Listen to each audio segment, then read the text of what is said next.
I'm Chris Carter of the Locked On Steelers podcast, and I'm here again outside the Steelers practice facility on the south side of Pittsburgh. And the Steelers have made another trade, according to Ian Rappaport of NFL Network. The Steelers have traded to get William Jackson III. At this point in time, as I'm recording this, we do not know the compensation. I do not expect it to be high. The Washington Commanders were rumored to be willing to let go of William Jackson for nothing, before this trade happened. So it's very likely at best this is a late day 3 pick, thinking maybe 5th, 6th, 7th round pick. But William Jackson III, a cornerback the Steelers wanted in the first round many years ago in 2016, when the Bengals traded up ahead of the Steelers to get him. Instead of them getting him, they ended up with Artie Burns, and we all know how that worked out. But the bottom line is the Steelers, they saw what they had in Ahkello Witherspoon. It wasn't looking good. Earlier in the year, he got torched by Jamar Chase. On Sunday against the Eagles, he got extremely torched by A.J. Brown and even benched for James Pierre. Bringing in William Jackson III offers the Steelers a guy who's bounced around the league a little bit. He was with the Bengals, then he was with the Commanders. Now William Jackson III with the Steelers.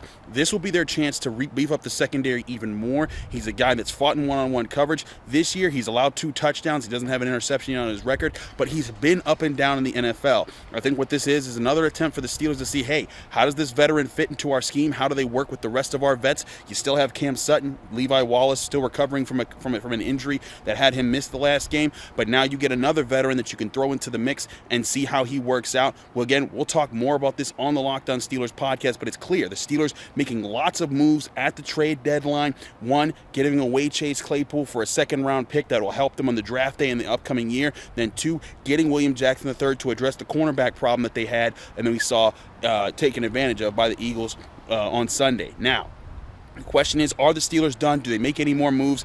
I ultimately think this, making these kind of 2 moves on the trade deadline, bit of uncharacteristic, but this is Omar Khan's front office now. This is his first trade deadline that he's been able to manage, not Kevin Colbert. I'm very intrigued to see how this continues to go and how this plays out, but clearly the Steelers being movers and shakers, not sitting and taking everything that's just sitting in front of them. We'll talk more about this on the Locked On Steelers podcast with a full episode coming out Tuesday night, going into Wednesday morning. Again, I'm your host, Chris Carter. Follow me on Twitter and Instagram at Carter Critiques, and check out the Locked On Steelers podcast on Apple, Spotify, Google Podcasts, Odyssey, and YouTube for all the episodes that are coming.